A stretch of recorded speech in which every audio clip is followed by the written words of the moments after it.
sa to'y tubag nato sa Salmo, kalibutan, mosinggit sa kalipay ngadto sa Dios. Sa nahitabo rong gubat sa Middle East o uban lugar o sa dinhis atong nasod kining kagubot sa mga politika, makasinggit ka tag kalipay ngadto sa Dios o pakiluoy ngadto sa Dios. Sa ato pa dili ni tinuod pa ang kaning gibutang sa Salmo. Murag layo ra ni siya tinuod, no? Sa man yung paminaw. So, gasigi lang detag tubag-tubag pero way klaro. Oh na.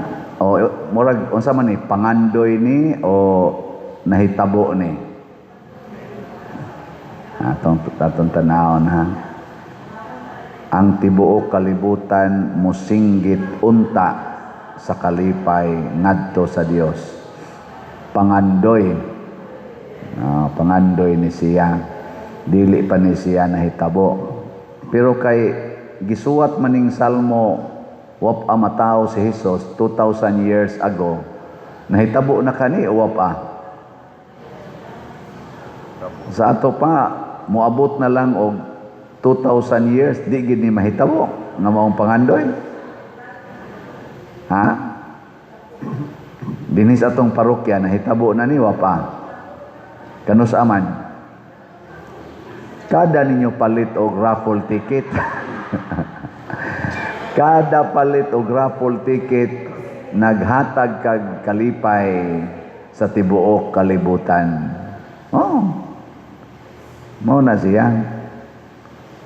Bitaw mga igsoon, nahitabo ni siya pagkabanhaw ni Hesus.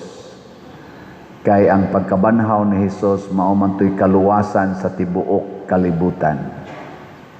Kaning maong pangandoy sa Salmo, gibuhat ni sa tinuod nga Mesiyas nga mao si Hesus. Nya gikan ato nga siya nabanhaw og naghatag og kalipay kanang gitawag natong Easter joy.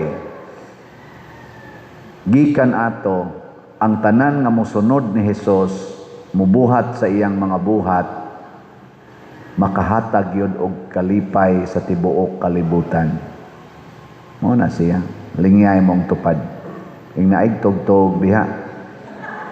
Ing naunsa man musunod ka ni Hesus. Ing na ba? Kung ang asawa magsunod gyud sa kinabuhi ni Hesus, ang iyang bana makasinggit gyud kalipay. Kay si Hesus di man mangaway, di magyaw-yaw, musugot lag tamparuson, musugot lag papasanon sa cross, musugot lang og latiguhon. Agihubuan man gani, musugot ra sa hubuan. Nga ilansang sa cross. Kinsa may di malipay anag naay tawo nga muhatag nimo anang maong pagmahal nga anda magantos, anda mo alagad, di gyud masuko bisag imo pang patyon musugot ra. Kinsa di malipay ana? Di ba? Sa kana gani mga tulisan, kana mga adik, malipay na sila naay tawo nga submissive kay nila. Ug mo na kinaiya ni Jesus, submissive. Matud pa sa Philippians chapter 2, ug nakat-on siya sa pagkamasinugtanon. Masinugtanon hangtod sa kamatayon. Kamatayon didto sa cross. Mo na siya. Nilingay mong tupad. Ing na sugot ka ng giingong father. Na musugot ka na. Ang mga asawa sad, kung ang bana gasunod Diyos kinabuhi ni Kristo, ang mga asawa makasinggit sa kalipay. Dili kay magsigi lang ng bisyo, sugal, inom, pamabay, suyo, pausahay. Wa man magbuhat si Kristo ana. Unya kung ang ato sang mga ginikanan, kamo mga ginikanan, maliwat sad mong Kristo sa pag-atiman sa inyong mga anak, ang inyong mga anak makasinggit sa kalipay.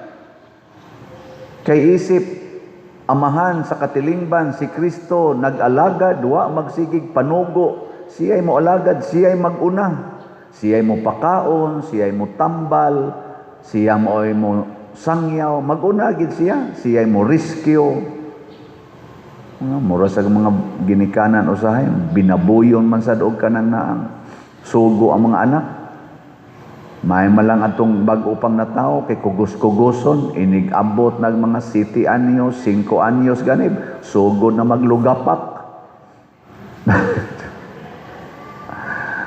Ayaw na nabuhata ron makasinggit og kalipay ang mga anak.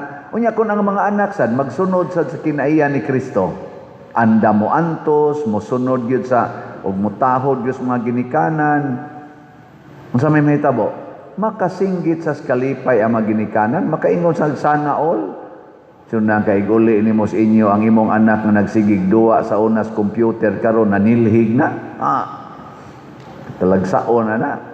Anak nimo sa unang tapulan kayo porting dakuag kaon di ra ba manghuga sa gikanan karon mao nay nag-andam sa imong pagkaon nya hinugasan na tanan nindota na no.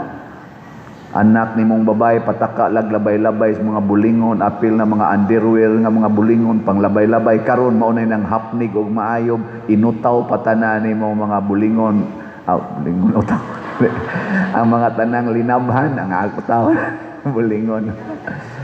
Ana ba? Di ba makasinggit sa kalipay?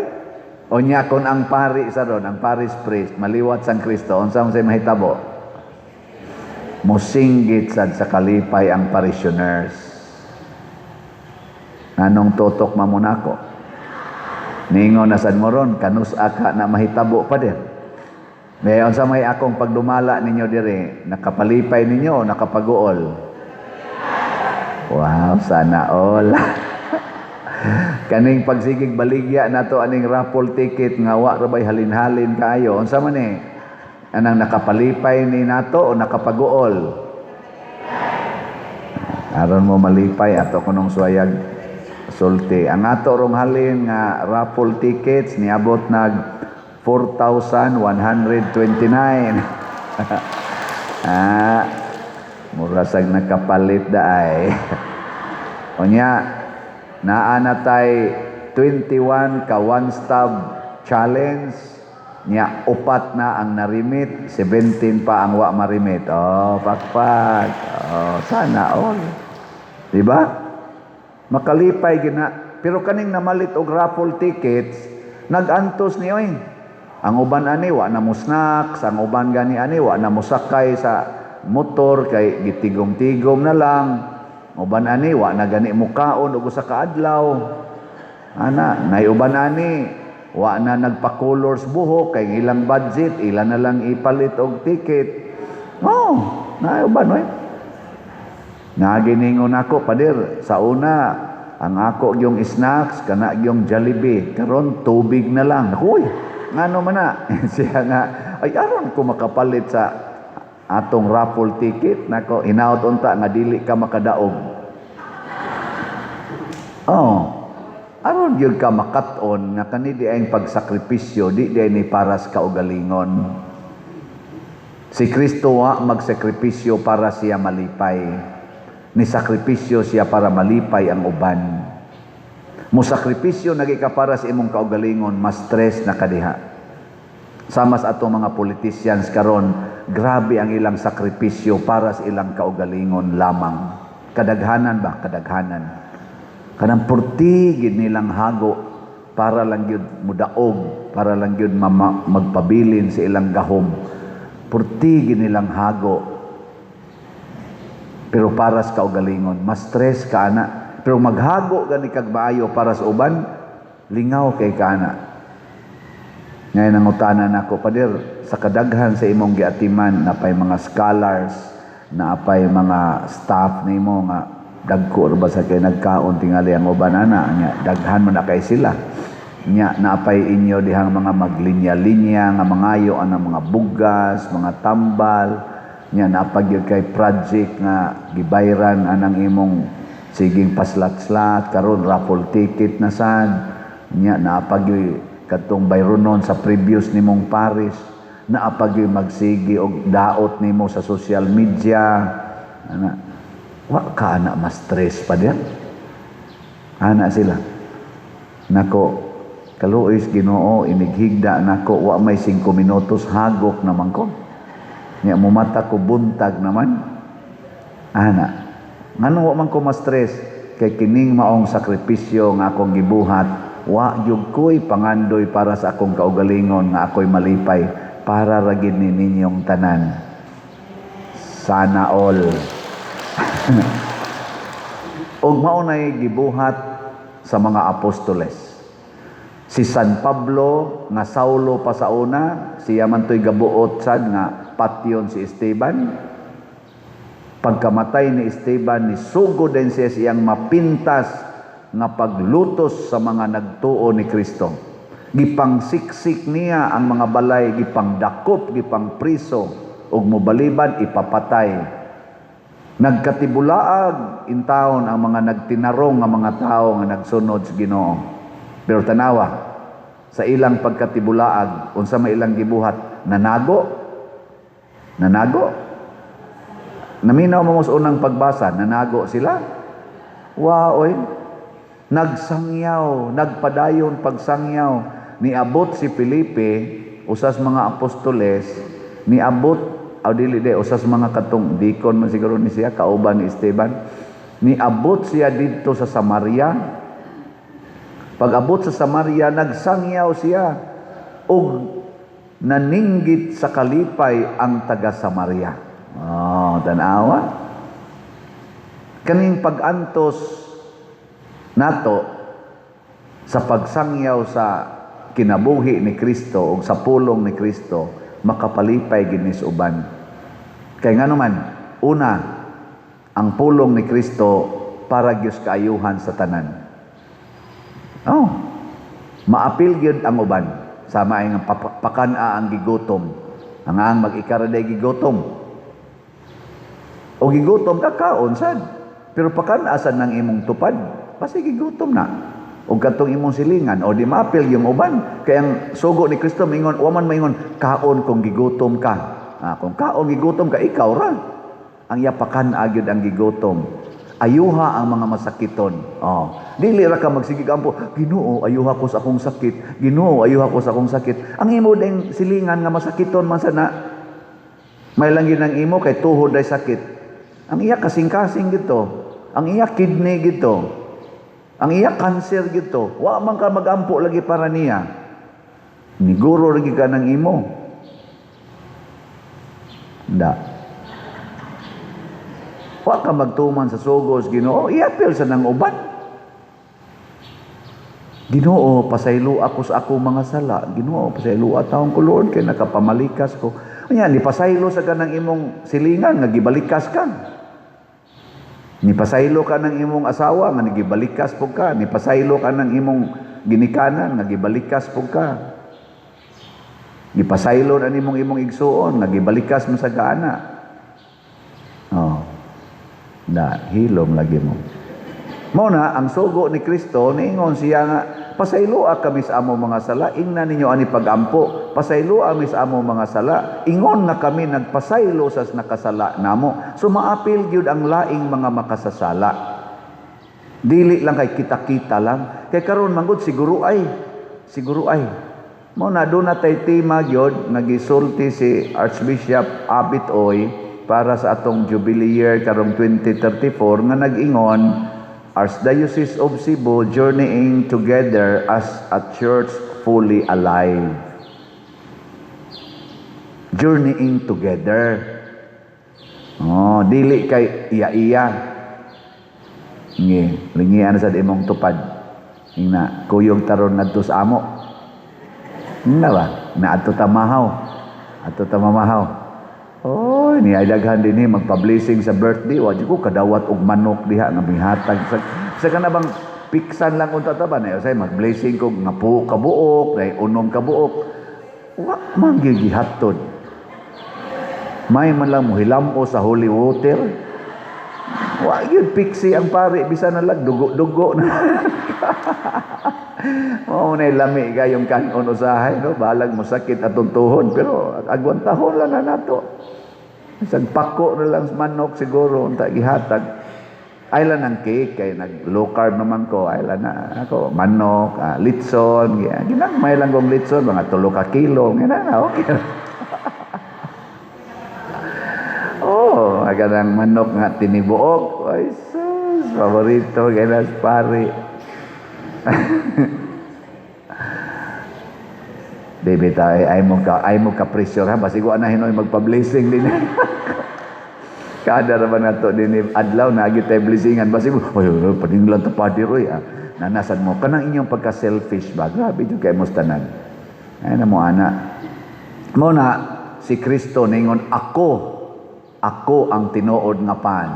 Ang mutuo kanako, dili na gutomon. Ang musunod kanako, dili na uhawon. Pasabot lagi, ug i-imitate na to ang iyang kinabuhi, magtinabangay naman ta. Magpasayloay, magdinawatay, maginantusay, mag-alagaray, kinsa pa may gutomon ana, kinsa pa may uhawon. Ug mao pa nay buhaton sa atong mga elected and appointed government officials din sa Pilipinas nga mosunod ni Hesus, wa unta nirong gastong porting dagkua para lang anang impeachment, dagko kayong gasto tungod lang anang corruption nga naa natay mga trillions nga mawa. Nga magsigi silang tudtod nga dili ako'y sadaan kana ra gyud siya sadaan. Nga naman ang Vice President ra gyud mo'y dunay confidential fund nga angay siyang i-impeach tungod anang finding sa COA. Mura ra bagyog ako naminaw ko. Pasalamat ta sa kung nga hinooning ni ang ilarong gibuhat kay kamo og nag-monitor mo daghan kay mga legal political nga mga opinions ba makaton ta. Ako sa legal, na-enlighten yun ko, may kayo mo explain ang mga lawyers na diha, lain lang klaseng view, pero ang akong nakita, ingon sila, nganong mahadlok man taaning finding sa COA, kanang notice of disallowance, nga dili man ni criminal case. Bisan pag gibutangan na diha ang Office of the Vice President og 400 million or bisag 700 million pa na nga notice of disallowance, dili pa man na siya criminal case. Ang pagtarong ramana sa pagsunod sa system, sa accounting system. Unya kung ma-findings na gina sa COA kanang tinuod na yung COA kanang itawon nilag final na gyud sa COA office na gyud kana audit office pa man na sa COA. Dili pa man na ang findings gyud sa COA. Doon na pa may chance nga mo appeal pa sa Supreme Court kay adto naman dito ang final nga desisyon. Mao naman to inig Supreme Court na nga desisyon, mao na to gitawag og final and executory. Nganong gifile na mag-impeachment ang Vice President nga kuha pa man nga findings. So giunhan sa Congress, murag ingana ba giunhan sa Congress kuno ang Supreme Court nga wa pa man kaabot niya. Mao magina ang system sa atong legal system, moabot man gid ta sa Supreme Court. Kung naalan dyo ka ikapaabot dito. Kadto ganing hinomdobo di lang to mensyonon. Kadto bang mga managsuon nga gi-rape o gipatay ba? O, konbiktado naman to. Sa appellate court gani, konbiktado gyapon sila. Pero ningadto sila Supreme Court na reverse. Di ba? Hinomdom mo ato. Awa mo kinumdom. Gibuhian oy. Gibuhian. Gool gani kay itong inahan atong duha ka buok gipatay. Unsa na kunong hustisya sa Pilipinas? Ay, mao may desisyon sa Supreme Court. Mao man ay atong gitawag ang final and executory kay Supreme Court na guna. Tanawa karon unsay gibuhat nato. Gihimo natong criminal case, ang dili criminal case. Naanoy criminal case gyud, wa nato himo ang criminal case. Dunay gipauli sa Supreme Court nga 60 billion nga gikuha gikan sa PhilHealth. Final and executory to. Nauli na karon. Kana mo'y kuyaw kayo, criminal case na, kinsa may author ana, kinsa may nagkuha atong 60 billion dito. 89 man gani unta to, may gani kay napailan dayon og kanang petition, mao tong na wa malahos og kuha ang 29 billion. 60 billion na. Nya, final and executory na. Kay Supreme Court ang nag-order, ipauli. Nya doon na sa desisyon ng atong presidente nga ipauli ito. Wa, ambot, og nauli na ba? Upang ko kadungog. Pasing, wala sa ko ka-monitor. Ingon ana ba, maunay angayang pailan og criminal case, taktako na sa iyang pagka-government employee or government servant. Unsa may angay niyang itaktak, impeachment ba o kaso ba? Kana. Pero wa buhata. Mao na tungod na kay wa ta magsunod ni Hesus. Nagsunod ta sa pagpakaaron ingnon ang kangitngit sa sala, ang kahakog, ug mao na resulta daghan ang gigutom nato ron, gigutom materially, gigutom spiritually. Ligi, last na lang lingi sa imong tupad. Ang di mo lingi, wa magsunod ni Hesus. Gilingi ingna ako'y tambal sa imong kagutom. Ingna ba? Ingna, ako'y mutambal sa imong kagutom. Nga, kung ang imo ng asawa imong gilingi, imong asawa, tamparuson, tigadang buhanga ka. Wa man kay intrigo-intrigo, ano imong sweldo nga rin ako. Ana, kay bawsan mo kung sa'y akong kagutom karon. Ako ba, kung sa'y akong kagutom ron? Nga mahurot gyud ang ticket no. Unya mutambal mo sa akong kagutom.